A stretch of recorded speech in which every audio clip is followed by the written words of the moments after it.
This is Docere Digest Podcast, breaking down health concepts. This podcast is brought to you by Docere Life Center. This innovative clinic is finding new solutions to the evolving challenges mankind faces in the 21st century. By utilizing cutting-edge technology and testing, they find root causes and also offer treatment with energy and nutrition. What is the mission? To dynamically change lives for the better while impacting families for generations. The information shared directly or indirectly in the Docere Digest podcast is not to be understood as or misconstrued as medical advice. This information is not a replacement for your current health provider who is acutely aware of your current health state and course of treatment. Any information shared about a product or service discussed by any host or guest on this podcast is not to be interpreted as a doctor-patient relationship. Welcome back to episode 2 on our Methylation and Epigenetics series. So today we're going to talk a little bit about the methylation map and kind of why it's important, kind of why it really gave some insight and some understanding on some things that we didn't quite know. So full credit to Dr. Amy Yasko. She has been credited with a lot of her research she's done on autism, especially when looking at genetics. And she considered that the overall observations about the methylation pathway were important. In addition to looking at specific SNPs, as we discussed in the last episode, what those are, which can make sense of some of the larger issues to consider in terms of the pathway, she considered support for the imbalances of the entire methylation pathway, or cycle, and her goal was to look at a composite of all the SNPs combined together. Instead of just this or that, if we bring all these together and all the different dysfunctions through this pathway, how do they affect people? So Dr. Amy looked at the interaction between 30 different SNPs that all go through this pathway, and there's 5 different components of this which we're going to go into today. And unlike other studies that only focus on 1 or 2 SNPs, she was able to go through and figure some stuff out. So despite 1 or more serious imbalances in the pathway, an individual's unique combination of SNPs can be viewed as the body's effort to have the methylation cycle function. When more significant or serious SNPs are present, additional SNPs may help to actually compensate and ensure the methylation cycle flows properly, or that problematic compounds do not build up in the pathway. While this may seem counterintuitive, having additional SNPs may actually help you normalize the pathway when it's compromised.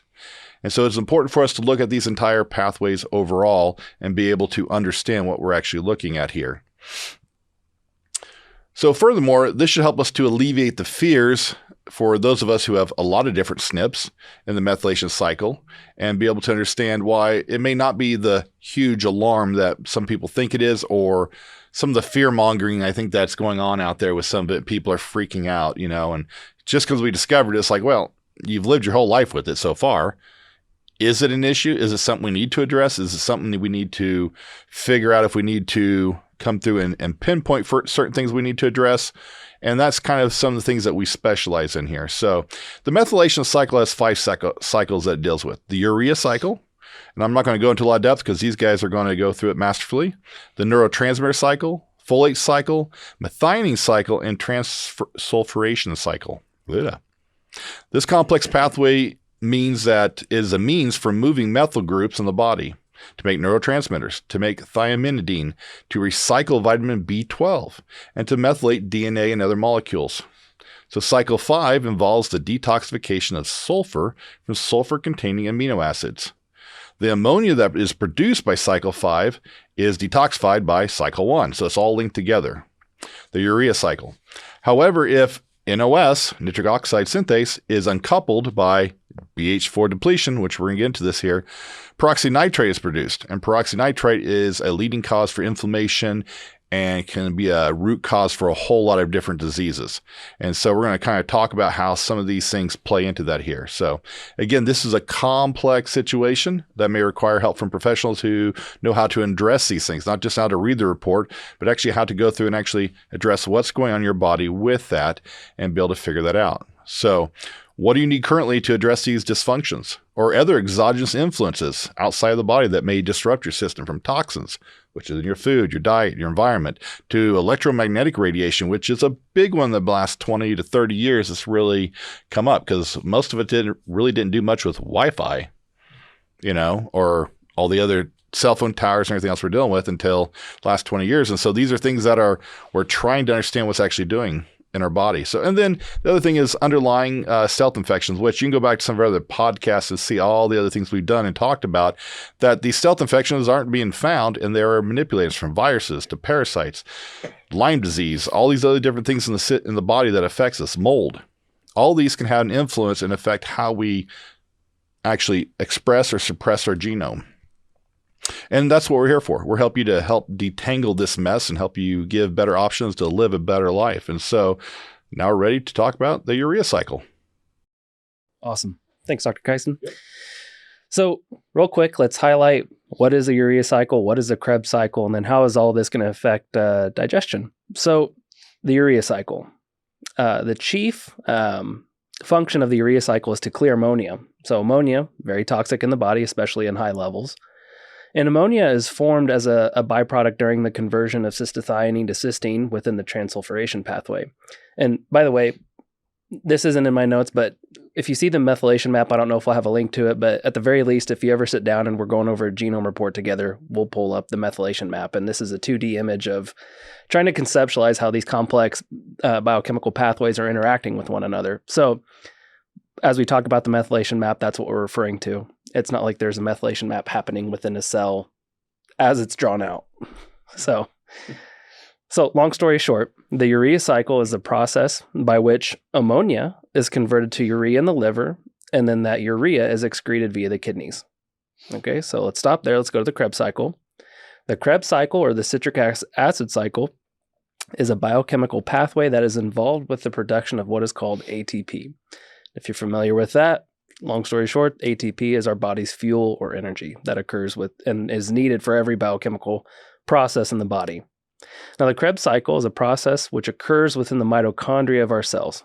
Okay, so you take carbs, proteins, and fats in our diet, and then all of which are going to be broken down ultimately into a molecule called acetyl-CoA. Okay, acetyl-CoA is then taken from the cytoplasm of our cells, which is basically the fluid within all the small organs or organelles. All right. And then that is going to be that acetyl-CoA taken up into the mitochondria, where it enters a cascade or series of biochemical reactions, which ultimately produce a molecule called NADH.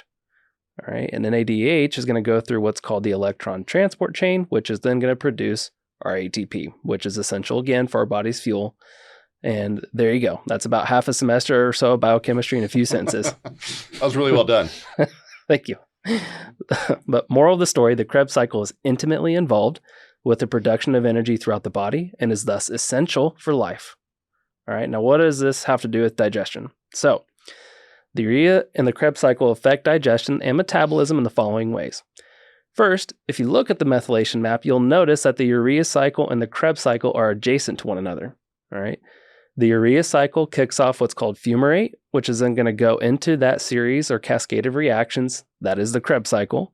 And then the Krebs cycle is going to kick off aspartate, which combines with arginine to form ornithine, which then helps convert ammonia into urea. So you see these are very intimately connected, the urea cycle and the Krebs cycle. All right, now let's talk about how this affects our digestive process.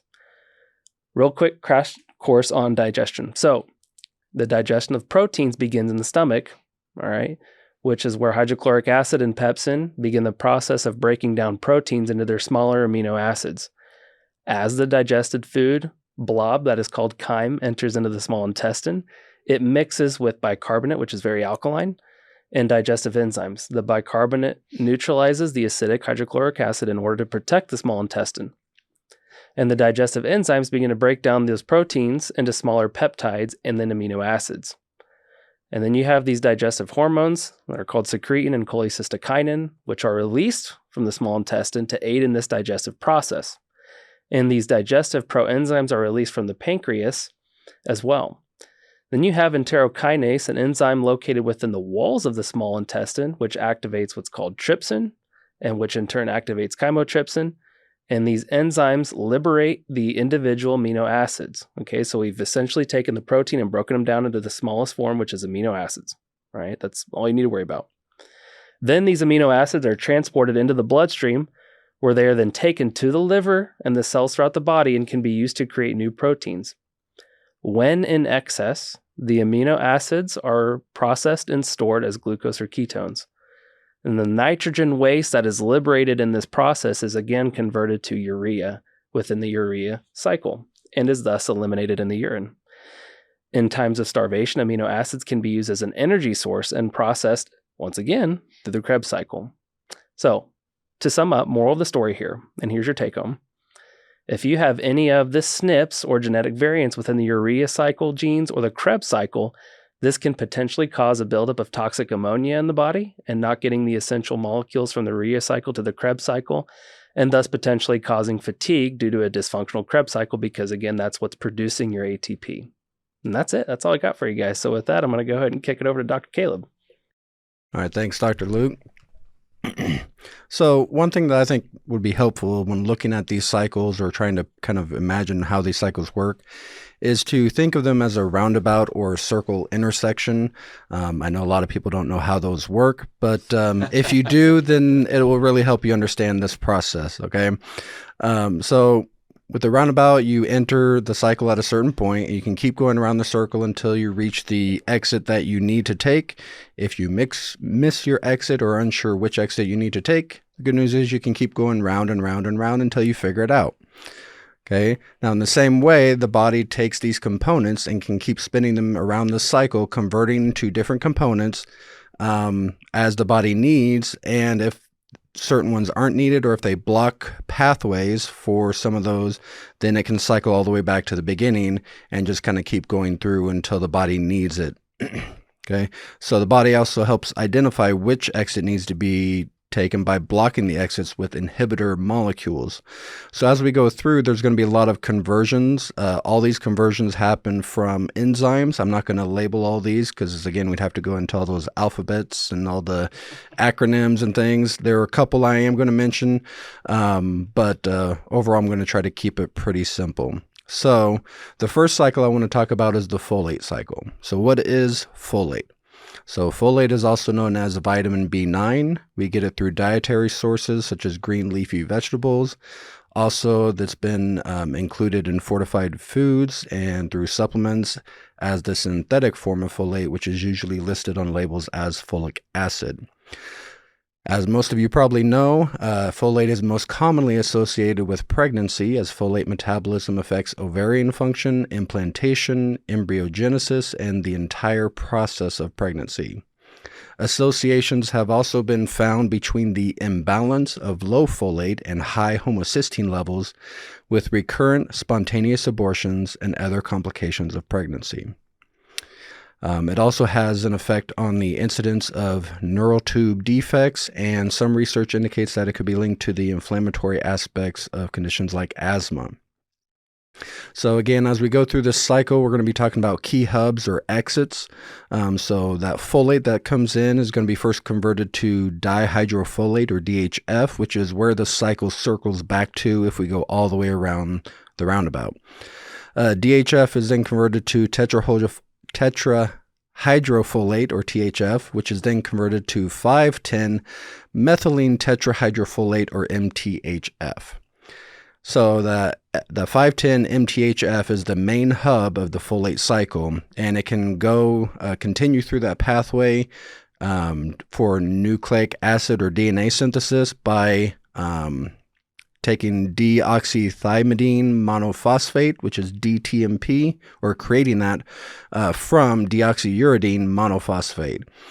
And then it can also go through the amino acid protein synthesis. And a key aspect is it can be reduced to 5-MTHF by the MTHFR. We already talked about that some, and Dr. Ben's going to go real in-depth on that here in a little while, so I'm not going to touch on that too much. But when we get down to that 5-MTHF, that can be then moved over to support the BH4 or the neurotransmitter cycle, which again we're going to cover in another episode. But a key part of that is a methyl group from the 5-MTHF can also be transferred over to the methionine pathway. It actually starts the methionine pathway by converting homocysteine to methionine. I'll get to that more in a little bit.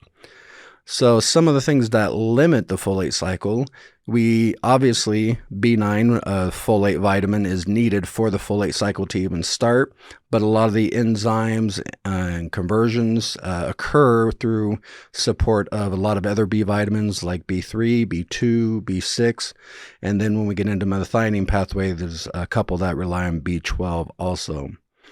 There can be some genetic variant factors that can affect how well this process occurs. Again, probably the most commonly known one is the MTHFR, which again, Dr. Bowers will talk about here more in a little bit. So folate deficiencies can occur because of malfunctions in this pathway. It can also occur due to pregnancy, celiac or IBS, and from alcoholism. So as we go into the methionine cycle, again, we take that methyl group from the 5-MTHF from the folate cycle, and we use that to convert homocysteine into methionine. So methionine cycle is also called the methylation cycle, so you can tell this is going to be a big part of that methylation process. Key hubs for the methionine cycle, we have S-adenosyl methionine, or SAM or SAMe, and the methylation from this can go towards DNA synthesis, phospholipid creation, can help with catecholamines, and again, protein synthesis. The homocysteine, if it's not converted that's where it kind of goes all the way around that roundabout, and it can continue to convert homocysteine to methionine to keep that cycle spinning, or that homocysteine can be sent to the transsulfuration pathway, which Dr. Craig is going to talk about in a moment. So again, all this process is going to go towards a lot of different functions in the body. It's going to go towards a lot of the DNA expression or the genetic expression, and turning on or off certain genetic components. So one of the key things to take away from this is, B vitamins are really key drivers of these cycles. And it's really, even as I was going through this, I learned a lot more just how important the B vitamins are for you. And, some of these components as we go through, I said that the body can put up inhibitors or use inhibiting molecules to kind of create roadblocks in certain pathways. So some examples of that is like the SAMe coming back and blocking some of the conversion factors in the folate cycle. Some of the aspects from the folate cycle can go in and affect the BH4 cycle or the transsulfuration pathway. So a lot of these are so interconnected, and the good thing is the body is able to kind of direct the components where they need to go through the conversion processes they need to go, so the body gets what it needs most at the time. And I think that's all I have, so I'll go ahead and turn it over to Dr. Craig, unless you guys want to add something else in. So when you're talking about getting stuck in the roundabout there, I kept having flashbacks to a European vacation. Look, kids, Big Ben. Look, kids, Big Ben. Take it away. Thanks, Dr. Caleb. Well, as Dr. Kyson said, transsulfuration is basically the process of eliminating or detoxifying sulfur from the body, where the body basically takes it and moves it from homocysteine to cysteine to cysteine, and then through a few other intermediate steps to a sulfite form into a sulfate form, and then it's eliminated from the body. I want to touch on just a couple of things here real quick that I think are important. I'm going to mention a couple of the SNPs that can get involved here. The first one is the CBS enzyme, which basically is a process of taking the sulfur from homocysteine to cysteine. Dr. Caleb mentioned homocysteine. If we have a block here, then we're not converting that as fast, and we can start to get a buildup of homocysteine within the body. One of the easiest ways you can look for this is do an H-score on your blood work. This is really important because high levels of homocysteine can be very damaging to the vascular system, which then can lead to cardiovascular disease and a whole other gamut of issues. So if you have a history of cardiovascular disease, this may be one area you want to look at of going, okay, is this a factor, and why that's a problem within our family line. Then as we go from cysteine to cysteine, you have what's called CTH enzyme. What I want to think about here is if we don't have good conversion here, then we get a buildup of cystathionine, which, as Dr. Luke talked about, this is a component where ammonia gets shifted into the urea cycle. So if we're not getting that conversion, we're going to start to get a buildup of urea, and we're not going to get that process to work as good. And now we start to put stress on the urea system, which then starts to create digestive issues and energy issues and all other kinds of things. And it's, again, so fascinating how all this stuff is intertwined. Then what we want to talk about is what's done with cysteine. Cysteine is one of the components of glutathione, which is one of your most important antioxidant and detoxification products. It's also involved in hormone production, especially stress hormones as well. So this is an important component as well. If we're not able to take that cysteine and get it converted into the glutathione, now we can have hormonal dysregulation. We can have increased stress hormones, which then increases heart rate, blood pressure, and now add that to if you have a homocysteine issue, and now we're really compounding on the problem here. So the other thing that's interesting with this too is if we don't get conversion to glutathione, one of the other components in glutathione is glutamate. And if we start to get increased glutamate is very neuroexcitatory, and now we can have sleep issues. And especially if you also add in a problem with the GAD gene, now you don't get converted to GABA and you really can't calm down. You can't rest. These are the people that really struggle to sleep at night. One of the things I forgot to mention, back up to that cystathionine and the ammonia, this is where brain fog can really come into play. That's probably actually what I had there in that moment. I forgot. Yeah, So exactly. I had a little brain fog. So one other impact here within this system is the conversion from sulfite to sulfates. And this is the SUOX gene. If we have an issue there, sulfite can be very inflammatory and create a lot of allergic reactions within the body as well. So if you're dealing with that, this is a possible area that this is problematic. So one of the things that I'll just add to and encourage, if you have any of these symptoms, this is one way to evaluate it. I highly encourage you to consider doing this evaluation to figure out what's going on with your system, along with all the other stuff that we do to get at this. But I think this is really interesting. In our office, detox is one of those other big things. And we talk about stealth infections being very important. Detoxification is vitally important to our body, because if you can't detoxify, you're toxic, and you can't be healthy when you're toxic. So with that in mind, I'm going to let Dr. Bowers finish it and tie it up in a nice, simple bow, because this is a simple subject. Oh, of course. So I'm going to touch on a couple of things that have been talked about. First of all, what I love about what Dr. Kaiser brought up with Dr. Amy Asko, and I want you to think about this. She was interested in what? Autism. The effects of specific pathways of the genome and how it affected autism. And what we just went through here, which was really complicated, one of the things we talk about in epigenetics is taking the complexity of all this and trying to understand where they apply, right? As we said previously, a single SNP means nothing by itself. But you look at all the places that SNP can affect, and you start putting that in the systems, now the complexity becomes more significant, okay? And so when you think about what Dr. Asko did, when she looked at this from an autism aspect, in general, I know this is a real short term, but you take a healthy child that somehow over the next 1 to 4 years becomes autistic. Why? Right? That was her main aspect of that. Then when we look at the methionine cycle, and as we look at what Dr. Caleb brought up, and you start looking at this thing affects our own DNA, how we create or replicate our DNA. Then when you look at that aspect and we start talking about the folate, and we forget sometimes there is the embryonic phase of the folate to an adolescent phase of folate to an adult phase of the folate. And what's the significance of that? The younger or older you are and you impregnate or get pregnant, right, it's going to determine what happens to that aspect of the folate, right? Then when you look at the urea and the ammonia effects on the entire methylation pathway, as Dr. Luke talked about, it cycles all the way back around. What I find interesting in that is it affects every aspect of this methylation pathway. When we talk about these 5 different categories, and there's 6 attachment categories to that, and all of a sudden we start understanding what happens to us as adults, which is what Dr. Craig brought up when we looked at the homocysteine aspect of that and the ammonia aspect of that, as both the other doctors did as well, Luke and Dr. Caleb. Now we start talking about when that interaction goes in there, we start getting less energy. What happens when we get less energy? We get more stress. What happens when we get more stress?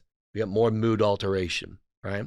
And then when you understand that the stealth infections affect the messenger RNA and the transcriptase RNA, and that is virus or virions, bacteria or bacteriophages, and for sure we know that it's in parasites, parasitical infections, those stealth infections, they change our own DNA. And so the significance of this methylation pathway is to understand our ability to respond in the internal environment to the external environment. Wow, that's why this is so important and why I get so excited about it. So today I'm going to talk about a pretty commonly known gene, as Dr. Caleb brought up, called the MTHFR gene, or as one of our patients says, the mother heifer gene. Right? So what is the MTHFR gene and what does it do and why is it so famous?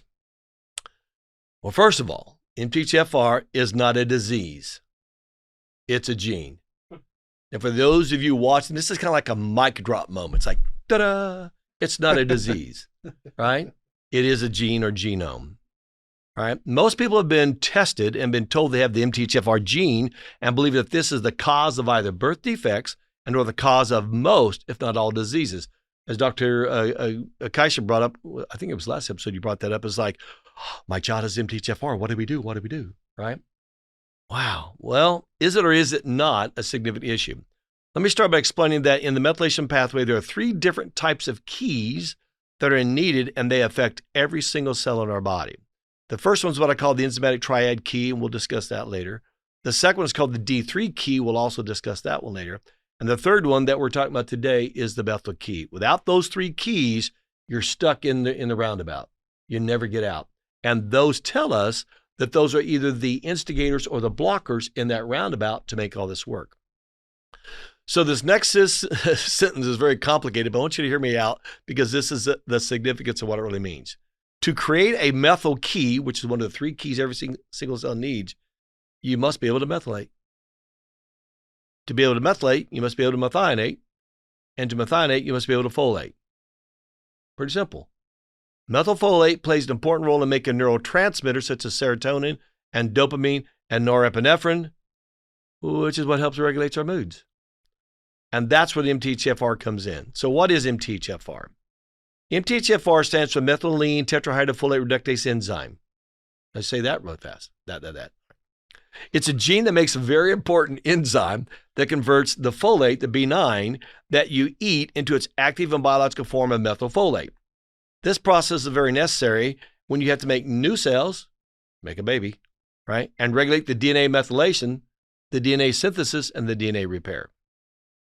SNPs, or polymorphisms that we talked about in the MTHFR gene, can affect the body's ability to process amino acids, specifically increased homocysteine, as Dr. Craig brought up, which is the possible risk factor for a variety of common conditions or adverse health outcomes. This can affect people differently, but can range from high blood pressure, heart disease, stroke, hypertension, blood clots, glaucoma, mood and mental to psychiatric disorders, and even certain types of cancers. And yes, it can also be a cause of fertility issues as it specifically can reduce the quality of both the sperm and the egg. And sometimes we forget about the sperm side of that. In addition to those issues, there are many different B vitamins that are needed, and each one plays an important role in the body. However, not all B vitamins are affected by the MTHFR SNPs. The specific ones that do affect the B vitamins are B6, B9, and B12, and these are all essential for optimal health. So B6, pyridixine, helps in the production of energy, protein metabolism, and nervous system functioning. B9, the folate, helps in the production of DNA, cell growth and replication, and red blood cell formation. And the B12, cobalamin, helps in the production of the nerve cells, the DNA synthesis, and red blood cell formation. And after hearing all this is where a lot of the confusion generally comes in. Most people who hear that they have an MTHFR gene issue do not understand the digestive processes, the amino acids, the organic acids, the B vitamins, the nutrition, the hormones, the neurotransmitters, and their role in this methylation process of the MTHFR, and whether it is being expressed or not. So when people tell me they have an MTHFR issue or gene, I ask them, which one? And they used to look at me funny and say something like, Well, the bad one. I explain, well, first of all, there are 3 different categories of polymorphisms in the MTHFR gene. And when you only focus on the MTHFR gene and you're not looking at the whole picture, you're only looking at the middle of the pathway. Let's go back to your roundabout. Where does it begin? Where does it end? But you're always in the middle, right? So the first one of the 3 categories I want to talk about is the C677T genome that impacts the methionine cycle, more significantly affecting B9 folate and B12 methylcobalamin. Those who do not have any SNPs here are sometimes what we refer to as the get-her-done gene or the warrior gene. And these people are good at getting things accomplished. Another aspect is that they're also theorized that the SNPs here can lead to a more stressful component and have a more aggressive behavior. This can lead to increased frustrations and irritability, as well as higher incident rate of levels of depression. People with SNPs in this genome are significantly more common to have a history of a depressive disorder. And those with a SNP in this genome also seem to be more commonly associated with having or developing some form of autoimmunity. Now, we also got to consider not just that one SNP. We got to put that in the whole pathway to make sure we're understanding what else is happening in that pathway, because this is the middle phase of all those happening. The second category is the A1298C genome, which impacts more significantly the B9, absorption and utilization, and to a lesser impact, the B12 or the methylcobalamin. Those who do not have any SNPs here are good at analyzing circumstances, and sometimes you refer to this genome as the analytical brain or the worrier brain. SNPs here can lead to either under-analyzing and causing impulsive behaviors, or the increased aspect of worry or becoming over-worried, or simply thinking too much. SNPs here also are tied to higher levels of fibromyalgia, IBS, irritable bowel syndrome, fatigue, chronic pain, schizophrenia, and mood-related problems. This can also affect other genomes that lead to what we call the beginning of the brain drain issue. Because as Dr. Caleb talked about, it goes all the way back to the DHFR, and that's where, as Dr. Kyson brought up, it affects the nitric oxide synthase, which now when the body starts draining the brain of nitric oxide to make all these other factors work, it's going to start causing some brain fog. Once again, these also need to be considered in line with other genomes because it has a major effect on them. The third category is what we generally refer to as the other category of MTHFR, which consists of more than 60 plus different genomes. Now, we think there's about 14 to 18 of them that are really specific, but they are the ones that cause some other issues that either increases or decreases the potentiation of either the C67T or the A1298C.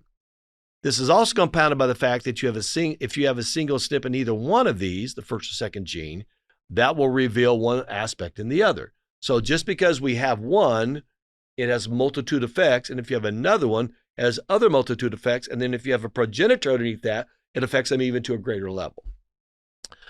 So the last part of this topic has to deal with MTHFR and weight issues. What? What's MTHFR? The mother heifer got to do with being obese? Well, they've been increased with the risk of obesity and weight gain. Studies have shown that people with the MTHFR SNP are more likely to have higher levels of homocysteine, Dr. Craig brought up, and that may contribute to obesity by affecting the metabolism of folate. A recent study suggested that SNPs within the C677T increased the risk of obesity by at least 20%. A meta-analysis that looked at 8,622 cases and 29,695 controls found that the MTHFR C677T is associated with an increase of obesity and increased homocysteine levels in the blood, and agreed with the consensus that these variations do cause weight gain. So then how does MTHFR polymorphism mutations contribute to weight gain and or obesity, let alone weight loss? Well, the first thing it does, it decreases metabolism, which then increases fat accumulation, which then increases appetite and mood alteration, which then increases hormone imbalances. And then the roundabout continues, right? So by now you may be wondering if you or someone you know has an MTHFR mutation, or you may be wondering how common are these MTHFR SNPs. In general, the general population, 60 to 70% of individuals have at least one of these variants. 8.5% have a single SNP in either the C677T or A1298C, and 2.25% have a double SNP in either one of those categories as well. This equates to about 30 to 40% of the American population will have some mutation in the C677 gene, and 7 to 15% of the American population will have a mutation in the A1298C genome.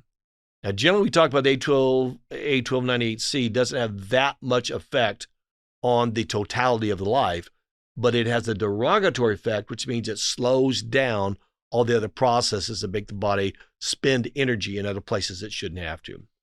Overall, it's estimated that up to half the population have inherited one or some of these MTHFR polymorphisms. So as Dr. Kyson said earlier, okay, so you got one. What's that mean? Is it expressed? Is it not expressed? And we can't take it in its single nature. We have to put it in the combined nature because of all these things we've talked about in this methylation pathway that bring this up.